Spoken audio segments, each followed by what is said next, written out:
മിശിഹായിൽ അനുഗ്രഹീതരായവരെ, ദിവ്യകാരുണ്യ ഈശോ ഈ ദിവസം നിങ്ങളെയും നിങ്ങളുടെ കുടുംബങ്ങളെയും നിങ്ങളുടെ ഇന്നത്തെ എല്ലാ അധ്വാനങ്ങളെയും പ്രയത്നങ്ങളെയും ആശീർവദിക്കുകയും അനുഗ്രഹിക്കുകയും ചെയ്യട്ടെ എന്ന് പ്രത്യേകമായിട്ട് പ്രാർത്ഥിക്കുകയാണ്. കർത്താവിൻ്റെ സംരക്ഷണവും സഹായവും ഈ ദിവസം മുഴുവനും നിങ്ങളുടെ കൂടെ ഉണ്ടായിരിക്കട്ടെ. വിശുദ്ധ ലൂക്കായുടെ സുവിശേഷത്തിൻ്റെ 6-ാമത്തെ അധ്യായത്തിൻ്റെ 12 മുതൽ 19 വരെയുള്ള തിരുവചന ഭാഗങ്ങളിൽ ഈശോനാഥൻ ശിഷ്യന്മാരെ തിരഞ്ഞെടുക്കുന്നതിനെക്കുറിച്ചാണ് നമ്മൾ ധ്യാനിക്കുന്നത്. ഈശോ ശിഷ്യന്മാരെ തിരഞ്ഞെടുക്കുന്നതിന് മുമ്പ് ചെയ്യുന്ന ഒരു കാര്യമാണ് നമ്മൾ ഓർത്തിരിക്കേണ്ടത്. ആ കാര്യമെന്ന് പറയുന്നത്, ഈശോ പ്രാർത്ഥിക്കാനായി ഒരു മലയിലേക്ക് പോയി അവിടെ ദൈവത്തോട് പ്രാർത്ഥിച്ചുകൊണ്ട് രാത്രി മുഴുവനും ചെലവഴിച്ചു. പ്രഭാതമായപ്പോൾ അവൻ ശിഷ്യന്മാരെ അടുത്ത് വിളിച്ച് അതിൽ നിന്ന് 12 പേരെ തിരഞ്ഞെടുത്തു. രാത്രി മുഴുവനും പ്രാർത്ഥിച്ചൊരുങ്ങുന്ന ഈശോ, പ്രിയപ്പെട്ട ദൈവമക്കളെ, ഏതൊരു പ്രവൃത്തി ചെയ്യുന്നതിന് മുമ്പും പ്രാർത്ഥനയുടെ ഒരുക്കമുണ്ടാകണമെന്ന് നമ്മൾ ഓരോരുത്തരും തിരിച്ചറിയുക. നിന്റെ ജീവിതത്തിൽ നീ ചെയ്യുന്ന പ്രവൃത്തിയുടെ ഫലത്തെ നിയന്ത്രിക്കുന്നത്, നിർണയിക്കുന്നത് നിന്റെ ഒരുക്കമാണ്, പ്രാർത്ഥനയുടെ ഒരുക്കം. നീ ഏത് കാര്യം ചെയ്താലും, ഏതൊരു തീരുമാനമെടുത്താലും അതിനു മുമ്പ് പ്രാർത്ഥിച്ചൊരുങ്ങി വേണം നീ ആ തീരുമാനമെടുക്കാനും പ്രവൃത്തി ചെയ്യാനും. നീ എവിടെ പോയാലും പ്രാർത്ഥനയുടെ ഒരുക്കം ഉണ്ടാകണം. ഈ ഒരുക്കം നിന്നിലില്ല എങ്കിൽ ജീവിതത്തിൻ്റെ വഴികളിൽ നീ പരാജയപ്പെട്ടു പോകുമെന്ന് നീ തിരിച്ചറിഞ്ഞുകൊള്ളുക.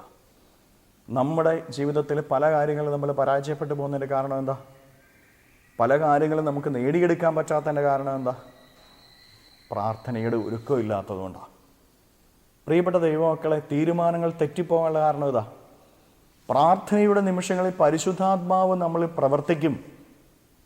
എന്ത് ചെയ്യണമെന്നും എന്തു പറയണമെന്നും എന്തു പ്രവർത്തിക്കണമെന്നുമുള്ള ആ ചിന്ത പരിശുദ്ധാത്മാവ് നമുക്ക് നൽകും.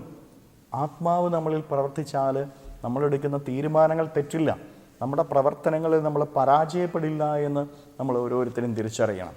അപ്പം അതുകൊണ്ട് പ്രിയപ്പെട്ട ദൈവമക്കളെ, ഏതൊരു കാര്യം ചെയ്യുന്നതിന് മുമ്പും പ്രാർത്ഥിച്ച് ഒരുങ്ങണം.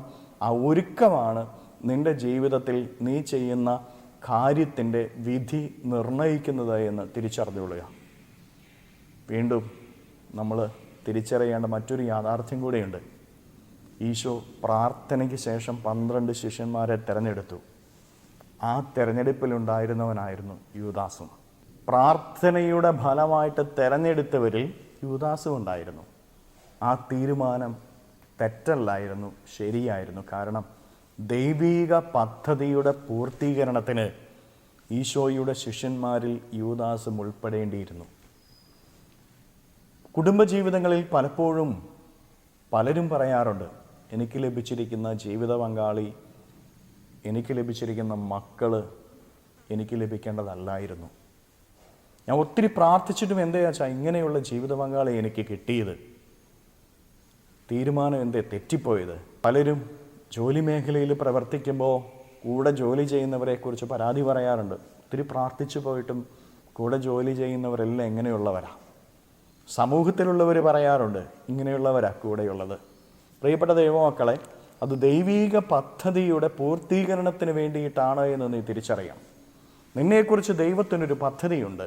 ആ പദ്ധതിയുടെ പൂർത്തീകരണത്തിന് നിൻ്റെ ജീവിത പങ്കാളി, നിൻ്റെ കൂടെ ജോലി ചെയ്യുന്ന ആൾ, നിൻ്റെ സമൂഹത്തിലുള്ള വ്യക്തികൾ നിൻ്റെ കൂടെ ഉണ്ടായിരിക്കുക എന്നുള്ളത് അത്യന്താപേക്ഷിതമാണ്.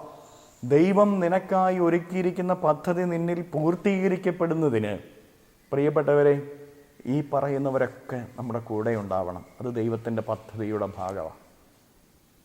ആ ഒരു അവസ്ഥയിൽ അവരെ സ്വീകരിക്കാനായിട്ട് നമുക്ക് സാധിക്കണം. ഈ ഒരു ചിന്തയോടെ നിൻ്റെ ജീവിത പങ്കാളിയെ, നിനക്ക് വേദന നൽകുന്ന നിൻ്റെ ജീവിത പങ്കാളിയെ, നിന്നെ വേദനിപ്പിക്കുന്ന കൂടെ ജോലി ചെയ്യുന്നവരെ, നിന്നെ വേദനിപ്പിക്കുന്ന നിൻ്റെ സമൂഹാംഗങ്ങളെ സ്വീകരിക്കാനായിട്ട് നിനക്ക് സാധിക്കട്ടെ. കരങ്ങളെ യാചനയോടെ പിടിക്കാം. ഈ ദിവസത്തിൻ്റെ എല്ലാ കാര്യങ്ങളെയും ഈശോയ്ക്ക് കൊടുത്ത് നമുക്ക് സ്തുതിക്കാം. ഹല്ലേലൂയ. ഈശോയെ നന്ദി. Hallelujah, hallelujah, hallelujah, hallelujah, hallelujah, hallelujah. കർത്താവായ ഈശോയെ, മക്കളെ ഓരോരുത്തരെയും സമർപ്പിക്കുന്നവരെ അനുഗ്രഹിക്കണമേ, ആശീർവദിക്കണമേ.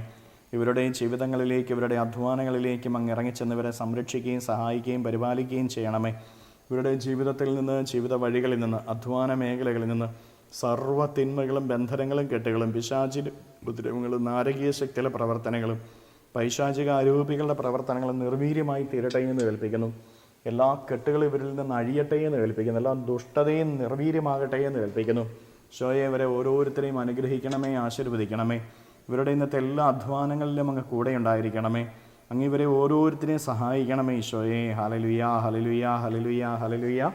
നിത്യം പിതാവും പുത്രനും പരിശുദ്ധാത്മാവുമായി സർവേശ്വര എന്നേക്കും. ആമേൻ.